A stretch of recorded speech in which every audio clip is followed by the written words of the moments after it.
Hey, what is up guys, it's Diego and today I'm here with another Dinosaur of the Month. This month's dinosaur, guys, is actually pretty exciting. I'm actually very excited to cover this dinosaur, mainly because I like the backstory and all the information that I was able to find on it. Honestly, this guy is very interesting and actually answers a lot of questions in regards to tyrannosaurs. Okay, so technically this dinosaur was discovered last month, or not really discovered, but more like described and recorded. But we're gonna go ahead and just count it for this month because honestly, I think you guys are really gonna like the story behind this guy, because honestly it does answer a lot of questions that paleontologists has had about tyrannosaurs for a long time, especially the North American ones. Let's go ahead and introduce it. This dinosaur was called the Moros intrepidus. The Moros lived 96 million years ago and was discovered in Utah.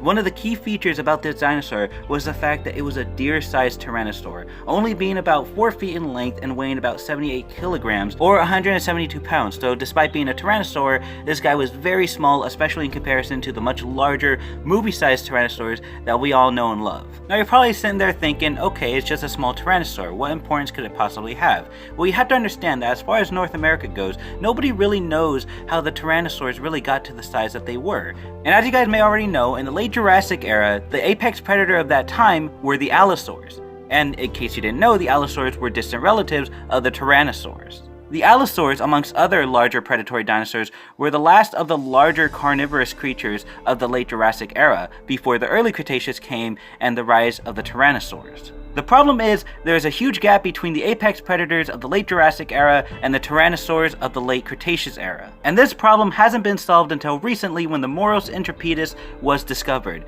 The reason why the Moros is so important is because it was the dinosaur that filled in that gap between the larger allosaurs of the late Jurassic era to the large tyrannosaurs of the late Cretaceous. This was the dinosaur that the tyrannosaurs originated from. The only problem was the Moros was built more like the tyrannosaurs from Asia than the tyrannosaurs in North America. Now the question is, why was that? Well, as it turns out, Moros' ancestors actually crossed a land bridge in the early Cretaceous era to get from Asia to North America. You guys are probably familiar with this land bridge because this is the same land bridge that people used to get from Asia to North America. This is how people first set foot in America. It wasn't uncommon for animals to use it as well. That's why some species of dinosaurs that are normally found in North America can also be found in Asia and vice versa. So it's more than likely that Moros' ancestors used this land bridge to get from one area to the other. Now that we know how they got here, the question is why? Now there's a couple different suggestions, but the one I'm willing to bet on is because the Moros' food source was also moving. Now I'm not 100% sure on what the diet looked like for Moros' ancestors, but I'm willing to bet it's something like hadrosaurs, or other plant-eating dinosaurs. Now why would these plant-eating dinosaurs need to migrate out of the area? Well, it's probably because their food source is dying out, and they needed to move from one area to another to find better abundance of their food source. And these dinosaurs probably just happened to head into the direction of the land bridge, which eventually led them into North America. And seeing how North America was a completely different environment in the early Cretaceous than Asia, they probably most likely lived a comfortable life there, and eventually started the whole line of North American tyrannosaurs, starting with the Moros. And that's pretty much the story of the Moros. Honestly, I really think that this dinosaur is a very important find, seeing how it was the start of the lineage of the larger tyrannosaurs of North America. It's because of this dinosaur that we finally get some closure to the mystery on how these beasts became the size that they were. Which is funny because it's surprising that something as big as a Tyrannosaurus Rex came from something as small as the Moros. But there's something about a deer-sized T-Rex that seems a bit more scary than the movie-sized ones that we all know and love. And speaking of size, Dr. Lindsay Zano, the paleontologist who discovered the Moros, and her colleagues say that this specific Moros was about 7 years old when it died. And according to them, this specific Moros was also almost fully grown, which, considering the fact that it was only 4 feet long, is a little pathetic. But nonetheless, I wouldn't want to run into this thing in the middle of the woods. I'd rather run into a zombie deer.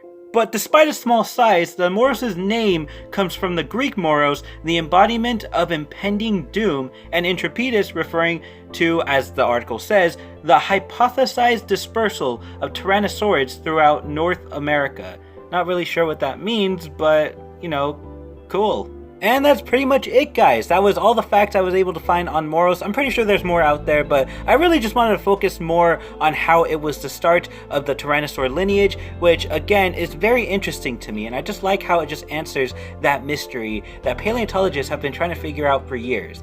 Now, I have to say I'm very impressed with this find, and I really hope we get more like it, because it's really these dinosaurs I really like to cover. And yeah, I feel like this has been another successful Dinosaur of the Month episode. So anyways, guys, hope you enjoyed it, and if you did, then be sure to leave a like and subscribe for more Dinosaur of the Month and other cool dinosaur stuff I post on this channel. That's all I have to say for now, guys. Thank you so much for watching, and please have a nice day.